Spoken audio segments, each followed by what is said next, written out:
Iniciamos una emisión más de Opiniones Encontradas. A nombre de José Buendía, titular de este espacio, los saluda Héctor Figueroa.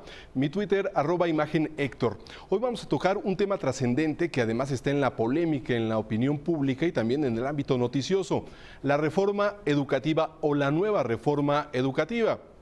En el pasado sexenio se realizó una reforma educativa producto del Pacto por México. Esa reforma estableció estándares de evaluación para los maestros, mecanismos para colocar al infante, al niño, en el centro del tema educativo. Actualmente la visión del nuevo gobierno federal es otra. Es, por supuesto, derogar la anterior reforma educativa y construir una aparte también de los derechos del gremio laboral, es decir, de los integrantes del magisterio, tanto del Sindicato de Trabajadores de la Educación como de la Coordinadora Nacional de Trabajadores de la Educación. Y bueno, vamos a tener invitados, por supuesto, con distintas opiniones, puntos de vista sobre la reforma educativa. ¿Usted qué piensa? ¿Que el niño debe seguir siendo el centro, el meollo del tema educativo en el país? ¿O que debe ser el gremio, el maestro, el docente? Vamos a tocarlo, vamos a analizar este tema y para entrar en materia, ¿qué le parece? Vamos a ver el siguiente reportaje.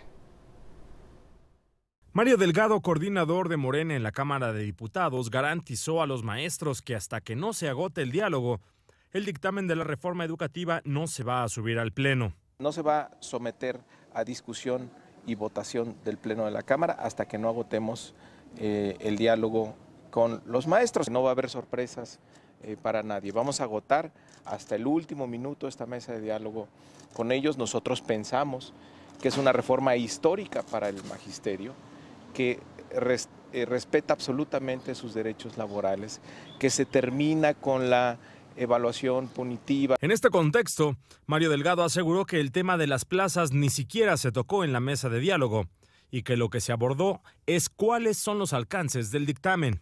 Tras 6 horas de reunión en la que participaron maestros de la Coordinadora Nacional de Trabajadores de la Educación, el secretario de Educación Pública Esteban Moctezuma y el diputado Mario Delgado, las partes coincidieron en que el diálogo fluye de manera permanente. Yo siento que vamos muy bien, que vamos en un diálogo que va fluyendo y sobre todo en lo sustantivo, que queremos realmente una educación que tenga al centro a las niñas, a los niños, a los adolescentes, a los jóvenes y con un magisterio que no solo esté preparado y como lo está, sino que también esté muy orgulloso. Nosotros como representantes de la sección 22 hacemos la valoración, enseguida vamos a llegar a nuestra asamblea estatal, que la asamblea estatal definirá si hay un gran avance o la definición que se dé. La próxima semana se llevará a cabo un nuevo encuentro entre los maestros de la CENTE, la SEP y los legisladores, luego de que este fin de semana los representantes de la sección 22 lleven a sus bases lo que se dialogó este jueves. Para Imagen, con información de Laura Toribio. Mire usted, el desarrollo de un país se alcanza de acuerdo a cómo se fomenta la calidad educativa. Ejemplos en el mundo hay varios. Tomemos por ejemplo a Corea del Sur, que perfeccionó su sistema educativo hasta alcanzar estándares los más altos en evaluación educativa en todo el mundo. Hay puntos de vista discrepantes sobre cuál debe ser el mecanismo para abordar la educación. Se lo comentaba antes del reportaje que presenté. Había en la pasada administración, en la reforma educativa que se realizó, la idea de poner al niño, al infante, al estudiante como núcleo, como centro, como tema principal de cualquier reforma educativa. Y a partir de ahí mejorar los estándares de la enseñanza, los programas de estudio, la infraestructura educativa. Actualmente hay una visión distinta, hay una visión donde se tiene que poner énfasis y atención a lo que demanda el gremio magisterial. Pero además, mientras en el anterior sexenio se veía como interlocutor del magisterio al Sindicato Nacional de Trabajadores de la Educación, actualmente hay en este aspecto, en el gremial, digamos que dos vertientes. Considerar sí al CENTE, al Sindicato Nacional de Trabajadores de la Educación, pero también a la Coordinadora Nacional de Trabajadores de la Educación, que es un brazo disidente dentro del mismo sindicato. Y bueno, vamos ya a entrar en materia. Está conmigo la diputada Pilar Lozano, ella es diputada del partido Movimiento Ciudadano. También se encuentra Daniel López, presidente de Suma por la Educación, una agrupación civil que ha dedicado en los últimos años grandes esfuerzos por primero entender el tema educativo, pero también por realizar propuestas para mejorar los estándares de enseñanza, calidad educativa en nuestro país. Bienvenidos, buenas noches. ¿Qué tal? Buenas noches. Gracias, buenas noches. Comencemos, diputada, por preguntarle cuál es el estatus en este momento del tema de la reforma educativa. Se han suspendido las sesiones de los diputados en San Lázaro. Hay un grupo mayoritario, que en este caso es el Grupo Morena, el Grupo Parlamentario de Morena, que defiende esta idea impulsada por el propio presidente de la República de derogar la anterior reforma educativa, pero no se alcanzan consensos, pero además ustedes no han podido sesionar. Es correcto. Lamentablemente llevamos 2 semanas así sin poder sesionar y la verdad es que es muy lamentable que suceda esto en nuestro país, porque si bien es cierto, la gente tiene el derecho a manifestarse, pero creo que también los diputados y cualquier otra persona que labore en algún lugar, pues tiene el derecho de entrar a su lugar de trabajo. Entonces, lamentablemente no hemos podido en estas últimas 2 semanas estar en la Cámara de Diputados. Inclusive el miércoles hubo agresividad por parte de las personas que estaban afuera, que he de decir que no eran muchos, pero sí hubo mucha agresividad, amenazas, y lamentablemente empezaron a tomar las puertas, a cerrar las puertas sin aviso alguno. Quedaron adentro compañeros, yo creo que de todos los grupos parlamentarios, trabajadores de todos los grupos parlamentarios, y horas después los dejaron salir. Esto no se debe permitir en un país que debe evolucionar. O sea, de verdad es como si fuera un secuestro, ¿no? Entonces, esta protesta fue por integrantes de la CENTE, de la coordinadora. Es correcto, esta propuesta fue por parte de ellos y como bien te decía, sí había inclusive amenazas de decir no vamos a abrir las puertas, los vamos a dejar morir de hambre aquí como ellos nos dejan morir de hambre a nosotros. Yo creo que tampoco debe darse esa violencia por parte de la coordinadora. Y además, yo veía hace rato en tu corte informativo que, bueno, pues el coordinador del Grupo Parlamentario de Morena, Mario Delgado, estaba diciendo que iban a agotar el diálogo. Entonces, mi pregunta es, ¿hasta cuándo vamos a agotar el diálogo o hasta dónde se va a agotar el diálogo? Llevamos 2 semanas así y no estamos seguros cuándo va a salir el dictamen. Efectivamente, y pareciera que en este caso habría concordancia con la CENTE y con el actual gobierno en el sentido de derogar la anterior reforma educativa, trabajar en una que viera más también por los derechos gremiales de los maestros. Pero vamos a tratar de comprender esto y por eso le pregunto a Daniel López de Suma por la Educación, ¿dónde estábamos hace un año en el tema educativo, es decir, con la reforma implementada producto del Pacto por México, y en qué momento estamos ahora? Mira, la reforma anterior tuvo muy buenos avances, pero tuvo muchas deficiencias a la hora de implementarse. Si bien ahora lo que se trata pues, es de seguir mejorando. Vimos en una primera instancia un proyecto educativo por parte del Ejecutivo que pues, tenía muchos errores. Tenía muchos, por ejemplo, pues se les olvidó, ¿no? Ya estaban borrando la autonomía universitaria, de ese tipo de errores. Sin embargo, hay que reconocer que la Cámara de Diputados ha hecho su labor. En concreto, hicieron 2 cosas. Una, recibieron una propuesta de un grupo de académicos de la UNAM, del CIMBESTAF, de México Evalúa, donde juntaron esta propuesta de los académicos y los diputados de oposición la hicieron parte de su propuesta para poder complementar la propuesta educativa del Ejecutivo. En segundo lugar, abrieron las puertas al diálogo para que organismos de la sociedad civil, padres de familia, maestros, académicos, pudiéramos también aportar a la discusión educativa. Y lo que resulta es un proyecto de decreto que ya la Comisión de Educación aprobó, que tiene muchas mejoras a la propuesta original del presidente López Obrador. Esto es importante porque, particularmente ahora que nos acompaña una legisladora de Movimiento Ciudadano, hemos visto a su partido, y también es algo digno de mencionar, que incluso lo han dicho públicamente. En los proyectos que sean por el bien del país, vamos a apoyar al presidente de México y al grupo mayoritario. En los proyectos, dice Movimiento Ciudadano, que consideremos que no son benéficos, vamos a hacer una oposición responsable. Pero vamos a una pausa y después tocando un tema de actualidad, por supuesto, la reforma educativa. Y nos acompañan Pilar Lozano, diputada de Movimiento Ciudadano, y Daniel López, presidente de Suma por la Educación. Decíamos antes del corte, ¿Qué no le gusta a la coordinadora? Entendamos, la Coordinadora Nacional de Trabajadores de la Educación es un brazo disidente del mismo Sindicato Nacional de Trabajadores de la Educación. Es decir, las secciones adherentes o que apoyan a la Secretaría General del CENTE son mayoritarias. Yo pensaría que tal vez el 70%. La CENTE, la coordinadora, tendría por mucho, si acaso el 30% de las secciones del Sindicato Nacional. Pero es este grupo, la coordinadora, el que está poniendo condiciones, diputada. ¿Qué no les gusta? Mira, yo creo que uno de los puntos más polémicos, de los puntos más álgidos, por llamarlo así, sin duda es el artículo 16 transitorio. Y el artículo 16 transitorio simplemente nos habla de lo que es el proceso que debe de haber para admisión, obviamente también para promoción y para la regulación, digamos, de lo que son las plazas magisteriales. Entonces, yo creo que es uno de los puntos fundamentales y sí, lamentablemente, después de décadas, seguimos hablando del tema de las plazas. O sea, porque también lo que estamos escuchando de la coordinadora, pues es el tema de que quieren seguir teniendo el control de plazas. Y creo que eso no es correcto tampoco, eso no debe darse. Entonces, como está viendo estos pequeños cambios, pero muy significativos, que se están, digamos, poniendo sobre la mesa, que se están logrando acuerdos entre los grupos parlamentarios, pero sí hay cosas que todavía ellos no están de acuerdo. Y bueno, pues como lo decíamos, ¿vamos a agotar el diálogo? Sí, vamos a agotar el diálogo, pero también creo que México tiene que avanzar. Y una manera de avanzar es con estos cambios. O sea, no podemos seguir siendo un país de hace 20 años, 30 años y que sigan sucediendo las mismas cosas. Y la educación de los niños, de los jóvenes, ¿cómo continúa?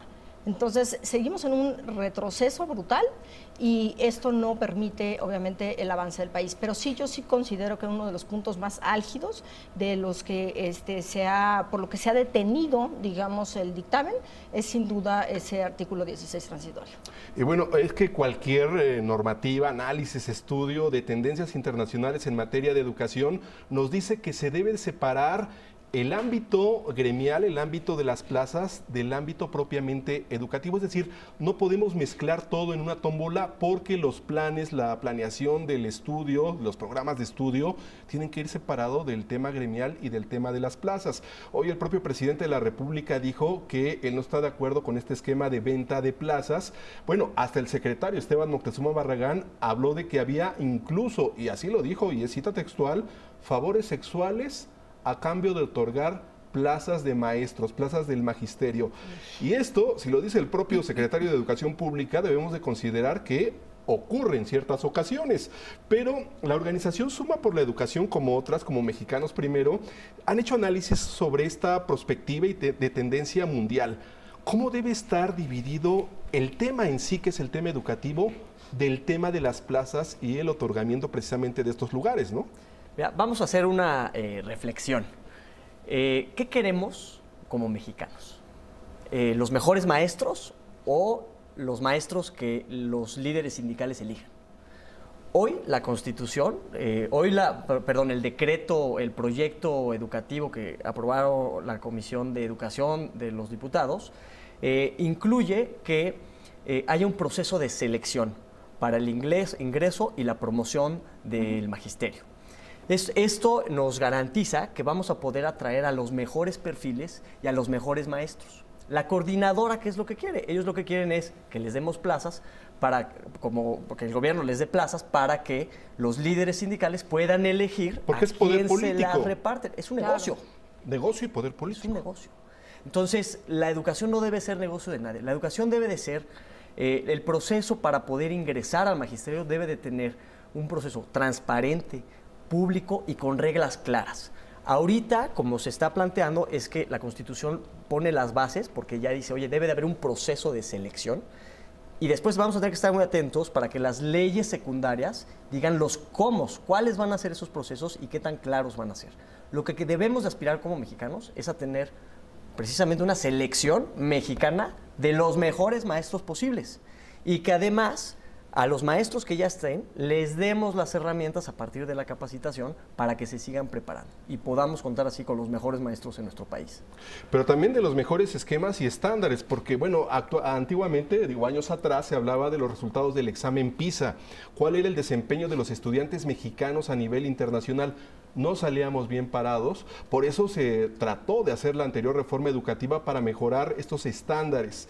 Pero en esta discusión que estamos tocando la reforma educativa, hemos hablado de que no sesiona la Cámara porque hay protestas, hemos hablado de las demandas del magisterio de seguir controlando las plazas, pero no hemos hablado, al menos en este programa esta tarde-noche, del niño, del sujeto, de la educación, del jovencito. ¿Qué pasa con ellos?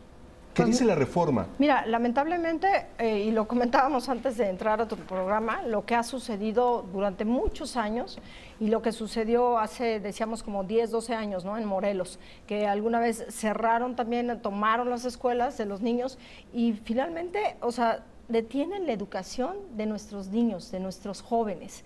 La detienen sin más ni más y se quedan los niños, se retrasan 1 año, 2 años, y eso no le importa, perdón, con todo respeto, pero yo creo que no le importa al magisterio, no le importa a la coordinadora, porque están poniendo por adelante sus intereses y no están viendo finalmente por el futuro de nuestro país. Entonces, y de verdad, si un país no tiene educación, no tiene cultura, no vamos a avanzar. Necesitamos que las escuelas, que nuestros niños, que nuestros adolescentes tengan a los maestros adecuados, calificados, que sí se les haga un seguimiento a los maestros. Yo sé que a ellos no les gusta que se les la palabra evaluación. A nadie nos gusta. Si a nosotros nos dicen vamos a evaluar su desempeño, dices, ah, caray. Pero tenemos que reconocer que una evaluación siempre debe ser para mejorar. Claro, tomémoslo en positivo. Eso te ayuda a ser mejor. O sea, eso te ayuda a que cada día te esfuerces, a que pongas lo mejor de ti, a que te actualices en los temas que estás involucrado y a que finalmente te sumes a poner un granito de arena para que tu país mejore. Entonces, yo creo que deberíamos de convencer, de platicar, y el diálogo debería centrarse en esto, en que lo vean de una manera positiva. No se trata de hacerlo negativo, de evaluarlos para sacarlos y que entonces ya no tengan chamba. No queremos gente sin trabajo. Hay mucha gente sin trabajo en este país. Claro que queremos que trabajen, claro que queremos que sigan dando clases, pero queremos que sean mejores. Porque si ellos son mejores, nuestros niños van a ser mejores también. Y también queremos y necesitamos autocrítica en el ámbito educativo y entender que precisamente tienen que ser los pedagogos los que diseñen los planes y los proyectos educativos, porque hay también, y quiero tocarlo antes del corte, el tema del Instituto Nacional de Evaluación Educativa. Hay la idea de que desaparezca o deje de tener la autonomía correspondiente. ¿Cómo ven ustedes como Suma por la Educación este punto? Bueno, como está el proyecto del Ejecutivo precisamente desaparecía al instituto y lo iba a sustituir por otro centro que no iba a tener autonomía. Hoy, ya después del trabajo legislativo, como está el decreto, es que sí desaparece el instituto, pero se crea un centro que sí va a tener autonomía. Y eso nosotros lo vemos de manera positiva. Sin embargo, van a quedar muchos retos. Por ejemplo, un gran error de la reforma anterior es que sí, se evaluaron a todos los maestros, sin embargo, nunca se les dio una retroalimentación indicada. Y mucho menos todo el proceso de formación de los maestros, las opciones de capacitación fueron muy escasas. Entonces, ahora el reto que va a tener el nuevo centro es que, número uno, sí se les dé retroalimentación a los docentes, porque ¿de qué te sirve evaluarte si pues no sabes en qué te estás equivocando para que puedas mejorar? Y si no tengo los proyectos y programas para mejorar mi desempeño. Exactamente. Lo que pasó en el gobierno pasado es que la federación dotaba de recursos a los estados para que ellos capacitaran a los maestros. Y entonces los estados decían, oye, pues vamos a darles este mismo diplomado a todos los maestros. Y tal vez ese diplomado no era lo que el maestro necesitaba. Entonces, el reto va a ser que a través de la retroalimentación, después la oferta de formación para los maestros sea personalizada, para que entonces cada maestro pueda ir mejorando en lo que cada maestro necesita. Claro, y que sea también por regiones. Digo, claro, la necesidad del maestro en la Ciudad de México de capacitación es muy distinta al maestro que está en la zona de la Mixteca Alta en el estado de Oaxaca, por los recursos y también por temas que la propia CENTE, la coordinadora, lo ha dicho, los usos y costumbres el niño que habla la lengua materna, ¿no?, el mixteco tal vez, y el español, debe tener un proceso de aprendizaje distinto al jovencito, al niño, muchachito que habla solo castellano, español en la Ciudad de México. Tocando este tema que nos atañe a todos, porque la enseñanza de los pequeñines es el futuro de nuestro país. Y lo comentaba antes del corte con Pilar Lozano, diputada de Movimiento Ciudadano, y con Daniel López de Suma por la Educación. México es un país diverso, pluricultural, multilingüe, zonas de alto desarrollo, al menos en ciertos aspectos como la Ciudad de México, Monterrey, Guadalajara, zonas de retraso como pueden ser zonas del estado de Oaxaca, de Chiapas, en el mismo estado de Guerrero, y la educación tiene que enfocarse de manera distinta para cada región. Ese es un gran reto, y los legisladores que representan a esta totalidad que se llama Estados Unidos mexicanos tienen que velar y representar por sus representados, por las regiones, por los estados. Entonces entiendo que en este decreto, en este proyecto de dictamen, ahí se aborda de una manera distinta por región este tema de la enseñanza educativa. Es correcto, doctor, porque inclusive me gustaría leerte tal cual. Mira, sí, en la reforma educativa del 2013 se decía visión centralista de la educación, y ahora en la que se propone es un enfoque con carácter regionalizado, pluricultural y pluriétnico. Y tal cual como viene en el dictamen o como proponemos en el dictamen, es una educación plurilingüe e intercultural para pueblos y comunidades indígenas. Entonces, en efecto, sí estamos haciendo esa división, sabemos que no todas las regiones son iguales, no todas las necesidades son las mismas, y esto debe estar contemplado en este nuevo dictamen, que es en el que está trabajando. Esto y otras condiciones, porque cuando hablamos de una escuela de enseñanza primaria en esta Ciudad de México, hablamos que hay infraestructura, bueno, hay paredes, hay techos, hay escuelas, y esto hasta hace poco tiempo, y usted si ha viajado al interior de la República en muchas zonas marginadas lo ha visto, escuelas de enseñanza básica que tienen un techo de cartón, de lámina, hay escuelas que no tienen agua potable. Hay niños en zonas marginadas de este país en pleno siglo XXI que van a clases con el estómago vacío.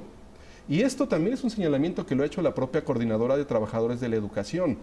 Entonces, ¿cómo hablar de un sistema de enseñanza cuando a veces se carece en ciertas partes del país de lo más básico? Desde el techo en una escuela, telesecundarias que no tienen ni computadoras, ni televisiones, ni electricidad. ¿Cómo resolver este tema? Porque es un país también el nuestro de desigualdad, ¿no? ¿Qué dice tu agrupación Suma por la Educación, Daniel? Pues bueno, pues, a ver, todo empieza desde los presupuestos. La forma en que se vayan designando los presupuestos para el tema educativo tienen que ser enfocados a favorecer, ahora sí que las poblaciones más desfavorecidas. Entonces, eso debe ser un elemento que se debe de llevar a cabo. Segundo punto, que ojalá esto se vaya dando en las leyes secundarias, una vez que ojalá ya los diputados aprueben este proyecto. Que puedan sesionar. Claro. Que puedan sesionar, número uno, que ya lo aprueben, y ya una vez que lo aprueben pasemos a las leyes secundarias. Ojalá en las leyes secundarias se estipule maneras en que podamos llevar a los mejores maestros a las zonas más desfavorecidas. ¿Cómo podemos identificar maestros que son buenos en ciertas regiones y cómo a esos darles ciertos incentivos para que puedan dar clases en las zonas más desfavorecidas, para que entonces podamos empezar a equilibrar. Y por último, tenemos que también ver la forma, por supuesto, temas de infraestructura y demás. Desde nuestro punto de vista, un tema clave va a ser conectar a las escuelas.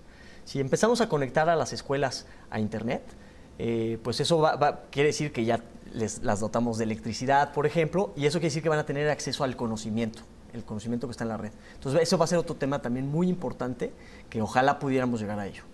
Y bueno, hablábamos también de esta necesidad de que los niños de zonas marginales tengan el recurso, a veces el alimento, pero este gobierno, que es cierto reconocerlo, tiene una política social incluyente para los sectores más desfavorecidos. Creo que ustedes como diputados desde el presupuesto de egresos para este año, desde la propia ley de ingresos, plantearon estos esquemas para que tenga el niño el desayuno en la escuela, si el horario es ampliado, que haya la posibilidad de tener alimento, porque esto también es una necesidad. No se puede aprender un chiquitín con el estómago vacío, ¿no? Por supuesto, y además debemos de reconocer que, digo, todo esto también se incluyó, gracias a este trabajo que tú comentabas, Héctor, de Parlamento Abierto, de que obviamente las organizaciones de la sociedad civil, como la que preside Daniel, pues han sido tomadas en cuenta con todos estos comentarios. Y sí me gustaría también comentarles, por ejemplo, cómo queda también este tema de lo que hablamos para combatir la desigualdad y la marginación y el tema de la alimentación. Fortalecimiento de la equidad educativa para combatir desigualdades socioeconómicas, regionales y de género, así como acciones de apoyo alimentario en zonas de alta marginalidad, políticas incluyentes y transversales. Entonces, eso también lo estamos metiendo en el documento y tiene que ser tomado en cuenta. O sea, un niño también que no está bien alimentado, pues no puede rendir lo máximo, no puede estudiar, no puede estar, bueno, a veces ni despierto en la clase, ¿no? Para poder entender lo que el maestro le está diciendo. Entonces, claro que sí está contemplado, pero también porque escuchamos mucho a las voces de las organizaciones de la sociedad civil. Efectivamente, porque pues es un proyecto, el tema educativo de todos en esta sociedad. Yo a veces me pongo a reflexionar que quizá estamos retrasados no 10, sino 20, tal vez 30 o 40 años, porque estos temas que hoy estamos discutiendo para una reforma educativa, lo tendríamos que haber visto tal vez en los años 70. No sé si, Daniel, tú tienes este punto de vista, ¿coincides conmigo? Por supuesto, por supuesto. Por ejemplo, anteriormente el objetivo como país era pues lograr la alfabetización, después lograr la cobertura, y eso ya lo logramos, ¿no?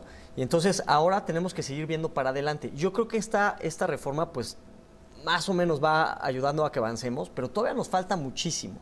Nos falta empezar a ver más adelante. Hablabas, por ejemplo, del caso de Corea del Sur, ¿no? En Corea del Sur los niños ya tienen una asignatura que es de programación a partir de preescolar. Desde preescolar. ¿De programación de computadora? De programación y robótica. Ah, caray. Entonces, ellos sí están preparando a las futuras generaciones para insertarse en el sector laboral, en los empleos del futuro, ¿no? Entonces, pues, mientras otros países traen esa visión, pues aquí apenas decidimos que sí, que es responsabilidad del Estado la educación inicial, cuando eso ya está comprobado, que la educación inicial, los primeros años de una persona, es cuando hace todas sus conexiones neuronales. Mientras más conexiones neuronales hagas, vas a estar mejor preparado para la vida. Y entonces, apenas nosotros estamos incluyendo en el proyecto que va a ser responsabilidad del Estado la educación inicial, pero por otro lado le quitamos de recursos a las instancias infantiles.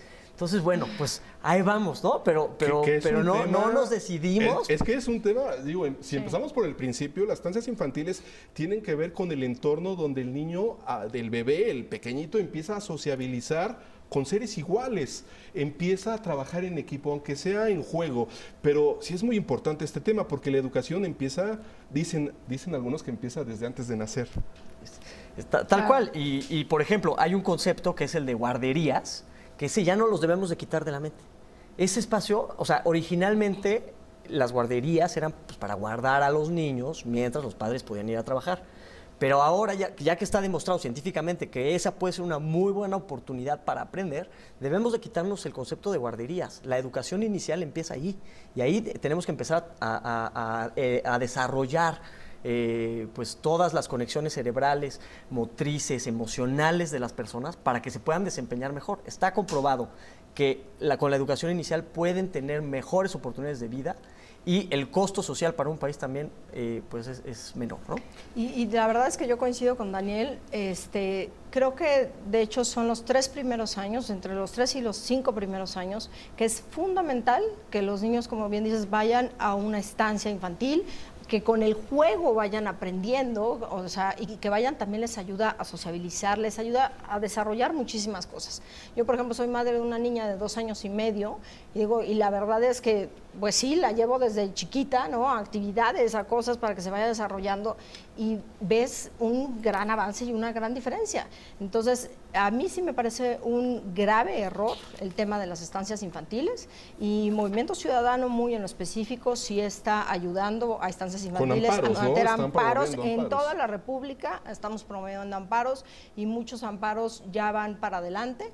El senador Samuel García es quien Monterrey, de Nuevo León, es quien está está encabezando este trabajo de los amparos y no vamos a cesar, vamos a seguir metiendo los amparos. Creemos que sí es muy necesario, no solamente para los padres y madres que trabajan, sino sobre todo para el desarrollo de los niños. A la recta final de este programa, Opiniones Encontradas, tocando el tema de la reforma educativa. Están conmigo Pilar Lozano, diputada de Movimiento Ciudadano, y Daniel López, de Suma por la Educación. Decía yo antes del corte, diputada, ¿nos alcanza un sexenio para resolver todo el tema educativo? Porque además debemos de considerar que cambia el gobierno y cambia el proyecto y se vuelve a empezar todo desde el inicio. Esta es una cuestión también de voluntad política, o sea, no solamente es el tema, por ejemplo, pues de los diálogos y de las negociaciones con la CENTE y demás, pero también es un tema de voluntades políticas. Entonces yo creo que el sexenio sí nos alcanza, por supuesto que nos va a alcanzar si existe esa voluntad. O sea, si realmente todos ponemos de nuestra parte para querer construir un mejor México, sin duda que nos alcanza. Lo que es muy lamentable es que siempre ha pasado que, bueno, vienen los cambios de sexenio, vienen los cambios y entonces todo lo que hizo el anterior a la basura. Nada más porque lo hizo el anterior. O sea, ni siquiera te pones a evaluar, oye, qué cosa es rescatable o qué no es rescatable. No, nada más porque lo hizo el anterior, se va para la basura. Creo que también esa es una mentalidad que debemos de cambiar, que debemos de ver qué cosas se han hecho bien, qué cosas se han hecho mal, las que se hicieron bien, rescatarlas, darle para adelante. Y sí, por supuesto, el tema de que todos nos unamos en este tema que te digo de buena voluntad para que salgan las cosas adelante. Y sí sería posible si todos, o sea, nuestros intereses fueran otros, o sea, no fueran intereses propios de una carrera política, de querer ser después un alcalde, no, sino el bien del país. Sí, y en este sentido trabajan muchas agrupaciones civiles, entre ellas Suma por la Educación. ¿Nos alcanza el tiempo en este sexenio para tener una reforma educativa? Y sobre todo, sabemos que ustedes están trabajando en este tema de tiempo atrás, pero también quisiéramos verlos más activos. Yo creo que, aunque a veces se ponga en discusión si existe o no la sociedad civil, por supuesto que existe, ¿no? Mira, por supuesto que existe. Ahí estuvimos en las discusiones, ahí con los diputados, hemos estado con los senadores. En el Parlamento abierto que se hizo. Sí, claro, ahí hemos estado tratando de participar, organizándonos con otras organizaciones. Hay muchas que están muy atentas al tema educativo y pues bueno, tenemos que seguir esta lucha. Y pues bueno, lo primero que queremos hacer es un llamado precisamente a que ya se apruebe este proyecto en la Cámara de Diputados, que el gobierno no ceda ante los chantajes de la coordinadora. Yo creo que eso debe ser uno de los temas muy importantes. En segundo lugar, yo creo que este gobierno va a tener el mismo reto que tuvo el gobierno pasado. Es decir, va a haber una nueva reforma educativa, bombo y platillo, wow. El reto va a ser la implementación, en que realmente haya transparencia en la asignación de plazas, en que realmente se ayude a los maestros en su formación, en su capacitación, en que realmente logremos esta equidad, este desarrollo, apego a los derechos humanos, apego a la legalidad. O sea, esa va a ser realmente el reto que también tuvo el sexenio pasado, el gobierno pasado, no lo lograron por completo. Ahora este gobierno, ese es el reto. Y su primer prueba va a ser ahora en las negociaciones. Si los diputados pueden llegar a sesionar el martes y poder aprobar este decreto, va a ser un gran logro. Si el gobierno cede ante el chantaje de la coordinadora, pues lo sabemos, la coordinadora siempre ha sido de chantajear, siempre ha sido de presionar a los gobiernos. Si el gobierno cede, se los van a traer de bajada todo el sexenio y de la mano a la educación del país. Entonces, esa es la primer prueba que va a tener este gobierno para ver si realmente van a ser capaces de implementar esta nueva reforma, que, vale la pena decirlo, no fue exclusivamente del Ejecutivo, se construyó con los diputados y con la participación de muchos maestros, de muchos padres de familia y de organizaciones de la sociedad civil. Así es, diputada, en un minuto para concluir, Pilar Lozano, sí podrán, bueno, ya me estoy dando el papel de legislador, ¿podrán ustedes, los diputados y los senadores, aprobar esta reforma educativa en breve? Yo espero que sí. Digo, primero que podamos sesionar ya la siguiente semana y de verdad aprovecho para hacer un llamado para que nosotros tenemos la mejor disposición también de estar abiertos al diálogo. Lo hemos estado haciendo, lo hemos estado juntándonos también con las organizaciones, con todos, y lo importante es déjenos sesionar, avancemos y que sí podamos sacar esto adelante, este proyecto. Yo estoy confiada en que sí se puede. No va a ser fácil, No creo que sea una tarea fácil, no creo que sea de que ya el martes lo podamos tener y todos muy felices y aplaudimos y más. No creo que sea así. Coincido en lo que dice Daniel, no se puede ceder en este momento. Hemos logrado avanzar ahorita en varios acuerdos, en varias cosas, y creo que en eso no se puede retroceder.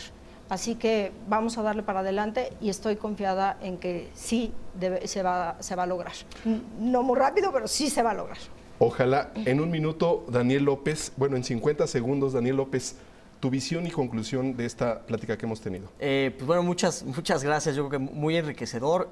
Yo creo que en resumen tenemos que poner en el centro a las niñas, niños y jóvenes, que ellos sean el centro de todo este esfuerzo, porque solo de esa manera vamos a poder sacar este país adelante de una manera más equitativa y apegada al desarrollo humano, a los derechos humanos.